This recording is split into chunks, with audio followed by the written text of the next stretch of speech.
Ezra 3, 1 through 6. When the 7th month came and the Israelites had settled in their towns, the people assembled together as one in Jerusalem. Then Joshua, son of Jozadak, and his fellow priests, and Zerubbabel, son of Shealtiel, and his associates, began to build the altar of the God of Israel, to sacrifice burnt offerings on it, in accordance with what is written in the law of Moses, the man of God. Despite their fear of the peoples around them, they built the altar on its foundation and sacrificed burnt offerings on it to the Lord, both the morning and the evening sacrifices.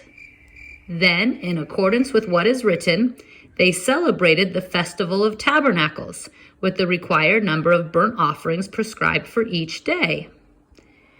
After that, they presented the regular burnt offerings, the new moon sacrifices, and the sacrifices for all the appointed sacred festivals of the Lord, as well as those brought as freewill offerings to the Lord. On the first day of the 7th month, they began to offer burnt offerings to the Lord, though the foundation of the Lord's temple had not yet been laid. Yeah.